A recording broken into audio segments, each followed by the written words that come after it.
What is up, everybody? This is Brian, the Toyota guy over at Fred Anderson Toyota in Asheville, and I just want to take a few minutes to kind of take a little bit of a walk down, I don't want to call it memory lane because I've never had one of these, but I guess it would just be like a step into the past with just a totally different era of how cars were made.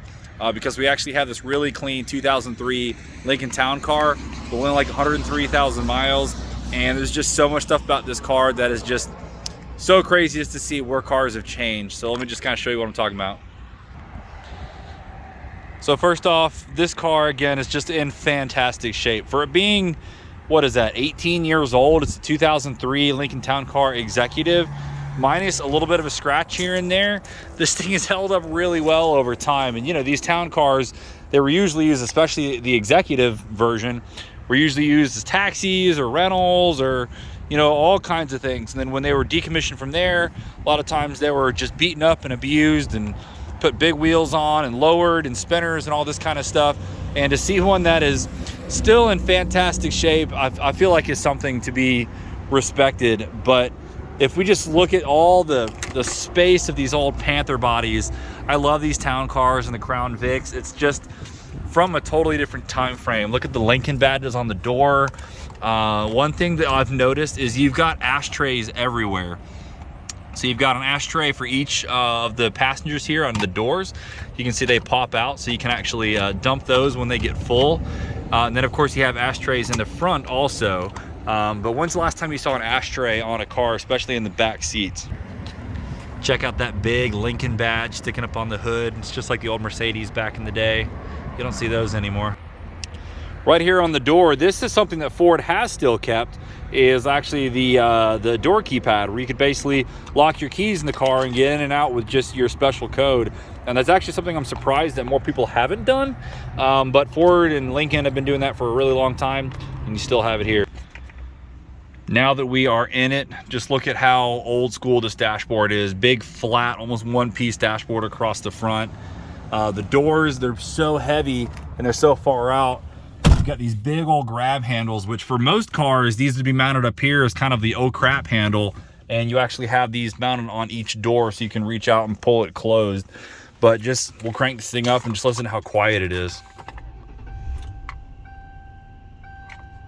So there's a pretty good sized V8 underneath of the hood, and of course it is dead silent in here. Big old 2-spoke wheel, cruise control and everything. You've got your volume controls, and you can even control the temperature of the car. Speaking of which, we'll kind of look over here. One thing I'm not 100% on, because I know this doesn't have Bluetooth, or I don't think it does in the traditional sense, but there is some way that you can pair a phone with this, and I'm not exactly sure how that works. I don't know if it's like a car phone that's supposed to be built in. But either way, that would make sense with this being an executive car.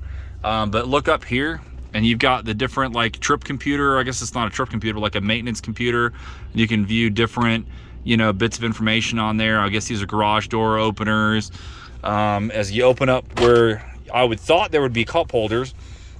Again, this would be, this is an actual cigarette lighter because it has a 12-volt socket, but this is the actual cigarette lighter. And then you can see 2 ashtrays. Because, you know, smoking in the 2000s was apparently still a thing in cars. Not that people don't do it today, but nowadays they just don't give you the ashtrays for it. But you can see that hides away. You still have a power point under there, so it's not like that was done intentionally. And then I found the owner's manual in the glove box, but the most important thing is I found the original window sticker from when this was sold. And that is really cool to see. So here's this Lincoln Town Car window sticker.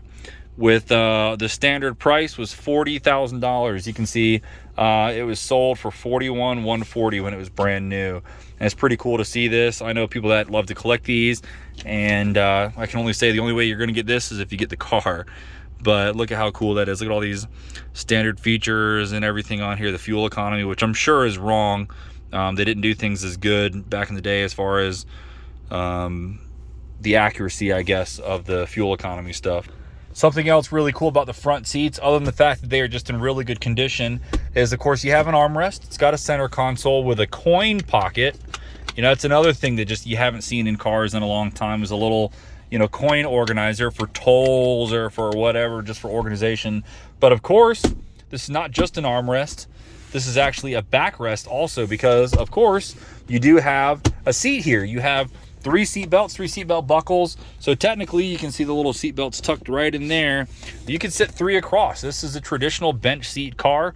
Again, this must be the last bench seat car that has been sold in the US that I can think of. Going back to the dashboard here, I wish this was one that had the all digital display. I'm not sure if they had that for the Lincoln Town cars, but I know they had it for the Crown Vics. But that was probably my favorite thing about these, is it had a full digital display, had the same kind of green text like the corners here, but the whole thing was digital. So you had your RPMs, your speed, everything was on there. And I don't think it had any analog gauges whatsoever. I could be wrong on that, but that was my favorite dashboard. But as we look over here to just the left of the steering wheel, of course, you've got your power pedals, so you can adjust the pedal height. And then, you know, because in your Lincoln Town car, you might want to turn traction control off. Not exactly sure why that button's going to be so prominent, because I don't think it's ever been touched before with these things. But either way, it's there if you wanted to do some spinnies. Last but not least, let's look at the trunk of this thing. And this is probably what I remember about these cars the most from getting picked up from taxis and things like that, is just how massive this trunk is. And it's one of those things that video will never really give justice to, but just look at how deep this is. I mean, I could climb in here, and you've got the shelf up here also, which, I mean, I remember this because normally you'd have like a spare tire in here for the taxi cab, but all of your luggage and stuff like that would fit up here. I mean, you could fit more stuff in here than what you could actually hold people for, I would think. But just tons of space in here. I'm not exactly sure what that off button is for. There's something tucked away in there, maybe for the powered trunk, maybe if you wanted to lock that so people couldn't get into it while it's valeted. But you even have this little like storage pocket right here. And then you've got, I'm guessing, what is the, I was gonna say there's a spare tire and the jacks and everything, but just absolutely massive trunk. So yeah, I thought that was cool. We don't get stuff like this all the time, and anytime we get something that's older, that's in really good shape like that, I just have a fun time going through it, especially when it's got, you know, ashtrays and bench seats and just all kinds of weirdness that you would only have in a Lincoln Town car. We do have this for sale over here. I think it's about $8 grand or something like that. Again, it has about 103,000 miles, clean Carfax, no wrecks or anything. So if this is something you're interested in, feel free to get with me, because I'm sure it's not going to last here long. But as always, thanks for watching, and have a great day.